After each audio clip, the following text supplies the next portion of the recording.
السلام عليكم. قبل ما نبلش بهذا الفيديو، مأساة فاجعة حريق قاعة الأعراس في الحمدانية لن ينساها العراقيين أبدا، وفي كل محافظات العراق، وفي كل يوم يقولون قلوبنا معكم يا أهل الحمدانية.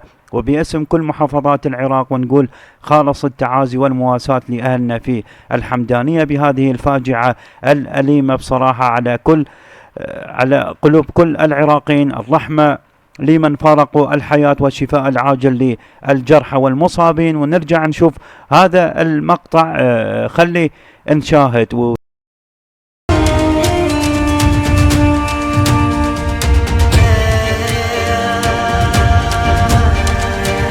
تتذكرون هذا المشهد لطفل في لحظة اندلاع الحريق، وكيف وقع أول شرارة على رأسه، وملايين الناس يريدون يعرفون ماذا حل به، وهل هو أنقذ نفسه أو لا، وهل هو عايش. ونقول ألف الحمد لله، طلع عايش وقدر ينقذ نفسه بإعجوبة وبسبب نصائح والده. وقال له إذا شفت كوارث وانت في الداخل فورا تهرب إلى الشارع. وهذا كان مشهد للطفل. وخلي نشاهد مشهد الثاني لأب يركض نحو ابنته كي ينقذها.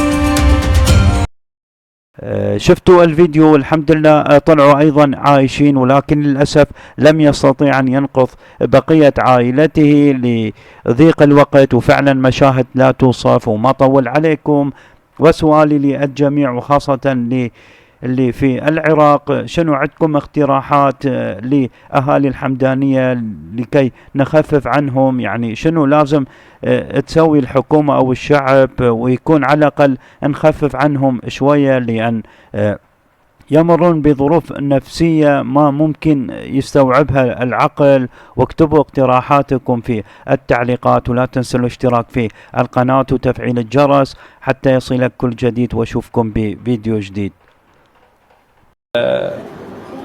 تعرف ستيج العفو، يركضون سلو ماكو، يكون العريس والعروس اي يركضون سلو ماكو. انا عندي بنيه عمرها 2.5 سنين، اي قامت تتفرج عليهم ماكو، مسافه بيني بينها تقريبا 5 امتار. احنا قاعدين انا وعائلتي وامي بصف عائلتي، وابويا مقابل امي، واخويا فهد اللي توفى بصف ابويا.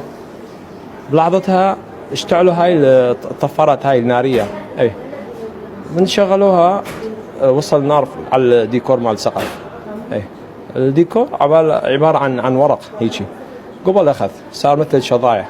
انا قمت خفت على بنتي، يعني ما توقعت بيجي لحظه يصير ما نلحق نطلع. هذه بنتك؟ اي لا بنت اختي. هاي بنتي بيت خالتها.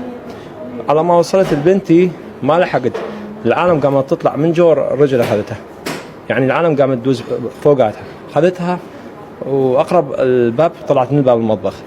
وامي ما نعرف بدايه، يعني كل من لحق على نفسه مثل ما يقول. فقمنا احنا اللي طلعنا شفنا بعضنا، وبقى اخوي وامي. الحمد لله على كل حال. الله يصبرك. اسبابهم شو تسوي؟ الله يصبرك. البقاء لله. خاتمه الاحزان. الله يعوضهم الجنه. بقيه بحياتك عمي. سهلا. مساء الخير. الحمد لله اليوم اني في زياره الى مستشفى الحمدانية ردهة الحروق. ما مقصرين الشباب هنا الكادر المستشفى، وكذلك أخي نور. نور طبعا ما دا يروح لا على البيت ولا أكل ولا شرب، ومقضيها دا يساعد الناس بهذا الموضوع. المهم عندنا بطل حقيقي كان في حفل العرس اللي صار، اللي هو خليه يعرفنا عن نفسه وخليه يقول لي القصة وشون النصائح اللي ماخذها من والده البطل. طبعا خليه يخلص. علاوي شو اسمه؟ منير. خليه يخلص وبعدين ارجع على والده. اي منير، أول مرة أنا شلون احكي لي على كيفك وبالهداوة. أول شي أنا قلت لبابا تا أروح أشوف العرسان شلون يرقصون شلون. سلو نعم. ووراها قمت أضحك عليهم. بعدين شفت حرارة فوق راسي، وبالأخير هيك ضحكت فوق راسي. أول شي وحدة وقعت على رجلي، بعدين وخرتها، وحدة وقعت على راسي، شطيت وقمت أضرب على راسي واتطفت. بعدين رحت أول شي لي قدام ورجعت لي ورا ورحت على الممر. طيب انتوا عرفتوه هسه يا هو اللي دا يطلع بالفيديو طفي راسه؟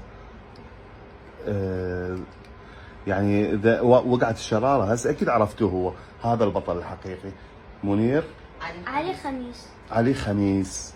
والده ما اريد يعني اطلع بهاي الحاله، وافضل ان ما اطلع بهاي الحاله.